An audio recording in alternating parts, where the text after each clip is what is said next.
اعوذ باللہ السمیع العلیم من الشیطان الرجیم بسم اللہ الرحمن الرحیم۔ انسانی فطرت کے بارے میں سورہ بقرہ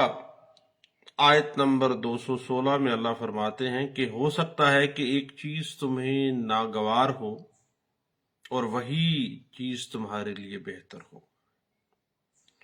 اور ہو سکتا ہے کہ ایک چیز تمہیں پسند ہو اور وہی تمہارے لیے بہتر نہ ہو۔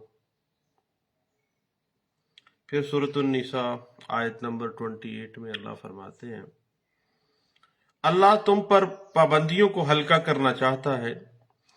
کیونکہ انسان کمزور پیدا کیا گیا ہے۔ پھر سورہ یوسف میں اللہ فرماتے ہیں کہ نفس تو بدی پر اکساتا ہی ہے۔ پھر سورہ ابراہیم آیت 34 اللہ کہتے ہیں کہ حقیقت یہ ہے کہ انسان بڑا ہی بے انصاف اور ناشکرا ہے۔ بنی اسرائیل سورہ آیت نمبر 11 میں اللہ فرماتے ہیں کہ انسان شر اس طرح سے مانگتا ہے جس طرح اس کو خیر مانگنی چاہیے۔ انسان بڑا ہی جلد باز واقع ہوا ہے۔ پھر سورۃ الانبیاء آیت نمبر 37 میں اللہ کہتے ہیں کہ انسان فطرتاً جلد باز ہے۔ پھر حامیم سجدہ سورہ 49 میں اللہ کہتے ہیں کہ انسان کبھی بھلائی کی دعا مانگتے نہیں تھکتا، اور جب کوئی آفت اس پر آ جاتی ہے تو پھر نا امید، مایوس اور شکستہ دل ہو جاتا ہے۔ پھر سورہ حامیم سجدہ ہی میں آیت نمبر 51 میں اللہ فرماتے ہیں کہ انسان کو جب ہم نعمت دیتے ہیں تو وہ منہ پھیرتا ہے اور اکڑ جاتا ہے، اور جب اس سے کوئی آفت آ جاتی ہے تو لمبی چوڑی دعائیں کرنے لگتا ہے۔ پھر سورۃ قاف آیت نمبر 16 میں اللہ کہتے ہیں کہ ہم نے انسان کو پیدا کیا اور اس کے دل میں ابھرنے والے وسوسوں تک کو ہم جانتے ہیں۔ پھر سورۃ المعارج آیت 19 میں اللہ فرماتے ہیں کہ انسان فطری طور پر کمزور پیدا کیا گیا ہے۔ پھر سورۃ العادیات آیت نمبر 6 میں اللہ کہتے ہیں کہ حقیقت یہ ہے کہ انسان اپنے رب کا بڑا ہی ناشکرا ہے۔ دوستو، میری ہمیشہ سے یہ کوشش رہی ہے کہ جب بھی ہم کوئی گپ شپ کریں تو پہلے ہم کوئی ایسا معاملہ جو ہمیں آخرت کی یاد دلائے، کیونکہ یہ دنیا عارضی ہے، کچھ دنوں کے لیے ہم اس دارالامتحان میں ہیں۔ اللہ واضح کرتے ہیں سورۃ الملک آیت نمبر 1 میں تبارک الذی بیدہ الملک وہو علی کل شیء قدیر الذی خلق الموت والحیاۃ لنبلوکم ایکم احسن عملا۔ بڑا ہی بابرکت وہ رب ہے جس نے زندگی اور موت اس لیے پیدا کی تاکہ وہ آزمائے کہ کون احسن عمل کرتا ہے۔ آج ہم بات کر رہے تھے آرٹیکل 9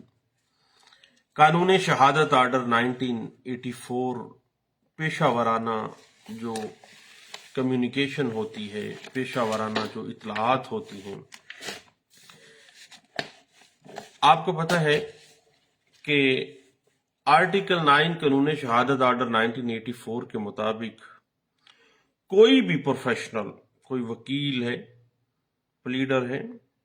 کوئی ایسی بات ظاہر نہیں کر سکتا جو پیشہ ورانہ فرائض کی ادائیگی میں وکیل اور اس کے کلائنٹ کے درمیان ہوئی ہے، ماں سوائے اس بات کے کہ جو کلائنٹ ہے وہ آج خود وکیل صاحب کو اس بات کو ڈسکلوز کرنے کی اجازت دے دے۔ ایک وکیل اور اس کے کلائنٹ کے درمیان عام حالات میں جو پیشہ ورانہ خط و خطابت ہے، بات چیت ہے، حتیٰ کہ کوئی بھی بات، وہ تمام چیزیں پروفیشنل کمیونیکیشن میں شامل ہیں، اور وہ پریویلیجڈ کمیونیکیشن ہے، اس کو ایکسپوز نہیں کیا جا سکتا، ڈسکلوز نہیں کیا جا سکتا۔ فرض کریں کہ کوئی فوجری کا ملزم ہے اور وہ اپنے وکیل کو بتاتا ہے کہ اس نے واقعی اس طرح سے فوجری کی ہے، تو وکیل اس راز کو ڈسکلوز نہیں کرے گا، کیونکہ وکیل کو اپنے کلائنٹ کو تحفظ کرنا ہے۔ اب یہ بات اسلامک نقطہ نگاہ سے تو یہ درست نہیں لگتی ہے، لیکن چونکہ ہم آرٹیکل 9 قانون شہادت آرڈر 1984 کی بات کر رہے ہیں، تو اس آرٹیکل کے تحت یہ مطلب ہرگز نہیں لیا جا سکتا کہ کوئی کلائنٹ وکیل سے جرائم کے محفوظ طریقے دریافت کرے کہ وکیل صاحب آپ یہ بتائیں کہ کس طریقے سے میں یہ فوجری کروں کہ میں بچ سکوں، اور وکیل جو ہے وہ ایسے کمال طریقہ کار اس کو بتائے کہ اس طریقہ سے آئندہ فوجری کرنی ہے، تم نے ایسے کرنا ہے۔ اس کا یہ مطلب نہیں، ہرگز نہیں ہے، کیونکہ ایک وکیل کا کام جرائم کی پرورش کرنا نہیں ہے، بلکہ جرائم کی حوصلہ شکنی کرنا ہے، اور جو ایڈمنسٹریشن آف جسٹس سسٹم ہے کسی ملک کا، اس کو ہیلپ آؤٹ کرنا ہے تاکہ جرائم کی سرکوبی ہو سکے۔ پھر آرٹیکل 9 کے تحت ہی ایک وکیل کا جو منشی ہے، کلرک ہے، اس کی بھی یہ ذمہ داری ہے کہ وہ اپنے کلائنٹ کی جو سیکرٹس ہیں، جو پریویلیجڈ کمیونیکیشن ہے، اس کو وہ ایکسپوز نہ کرے۔ اس حوالے سے الہ آباد ہائی کورٹ کا ایک لینڈ مارک فیصلہ ہے جو کہ آل انڈیا رپورٹر 1933 الہ آباد ہائی کورٹ پیج 56 میں انٹرپریٹ ہوا ہے۔ آرٹیکل 9 قانون شہادت آرڈر 1984 کے تحت ایک بیرسٹر، ایک اٹارنی، پلیڈر، وکیل کو یہ حق حاصل ہے کہ وہ پیشہ ورانہ معاملات میں اپنے موکل سے جو کمیونیکیشن ہوئی ہے اس کو قطعی طور پر ظاہر نہ کرے۔ اسی کے اوپر مدارس ہائی کورٹ کی ایک لینڈ مارک ججمنٹ ہے کہ آرٹیکل 9 کے تحت جو پریویلیجڈ کمیونیکیشن ہے، جو اس کو سیف گارڈ ہے، مکمل طور پر انصاف کی فراہمی کے لیے ضروری ہے، کیونکہ اگر اس طرح کی پریویلیجڈ کمیونیکیشن پروفیشنلزم میں نہ ہو تو کوئی بھی شخص کسی ماہر شخص سے، کسی پروفیشنل سے مشورہ نہیں کر سکتا۔ اور اسی طرح ایک جو کلائنٹ ہے وہ اپنے وکیل کو آدھی بات تو نہیں بتانی، اس نے پوری بات ہی بتانی ہے، اور جو بات بتائی ہے وہ ایمانداری کے ساتھ اس کا سیکرٹ رکھنا ایک وکیل پر فرض ہے۔ اور یہ بات انٹرپریٹ ہوئی آل انڈیا رپورٹر 1954 مدارس ہائی کورٹ پیج 741 میں۔ اب صحیح بات اس طرح سے ہے، بعض اوقات وکیل کو پتا ہوتا ہے کہ قانون سے بھاگا ہوا خواہ اس کا ملزم ہے، اس کا کلائنٹ ہے، موکل ہے، وہ کہیں موجود ہے، تو اب یہ چیز جو ہے اگر کلائنٹ نے اس کو بتا دی ہے یا وکیل کو پتا ہے، لیکن وکیل نے چونکہ اس کا تحفظ کرنا ہے، اس وجہ سے کسی کلائنٹ کے جو وکیل صاحب ہیں ان کو اس بات پر مجبور نہیں کیا جا سکتا کہ وہ اپنے کلائنٹ کا محلے کو بتا دے کہ فلاں جگہ پہ موجود ہے۔ پولیس اپنے اس کلائنٹ کے وکیل کی ہیلپ نہیں لے سکتی، اور نہ ہی وکیل جو ہے وہ بتانے کا پابند ہے کسی بھی قسم کا کوئی محلے کو۔ اس حوالے سے لاہور ہائی کورٹ کی ایک لینڈ مارک ججمنٹ ہم نے پڑھی، پی L D 2015 Lahore high court page 243 میں۔ اب صحیح بات اس طرح سے ہے، کلائنٹ جو ہے یہ ایک ایسا ورڈ ہے، کیونکہ قانون شہادت آرڈر 1984 کے آرٹیکل 9 پروفیشنل کمیونیکیشن کے حوالے سے اگر ہم بات کریں تو لفظ سائل جو ہے، کلائنٹ جو ہے، اس کا مطلب کیا ہے؟ اس کے مطلب جس مقدمے کی وہ وکیل پیروی ہے اس کاروائی میں شامل پارٹی ہے۔ ایک بات ذہن میں رکھیے گا کہ اس کلائنٹ کا جو گواہ ہے وہ کلائنٹ نہیں ہے، اب گواہ اور ایک وکیل کے درمیان جو کمیونیکیشن ہے وہ پروفیشنل کمیونیکیشن میں نہیں آتی ہے. اس بات کو پی L D 1962 Lahore high court page 558 کے اندر جو ہے اس بات کو انٹرپریٹ کیا گیا تھا. اب صاحب قانون نے بعض کمیونیکیشنز کو، بعض مشورہ، دستاویزات کی انٹریز، اب اس سب چیزوں کو ایک پبلک انٹرسٹ کی خاطر ڈسکلوز نہ کرنے کی رعایت دی ہوئی ہے، تاکہ جو کنسرن پرسن ہے اس کو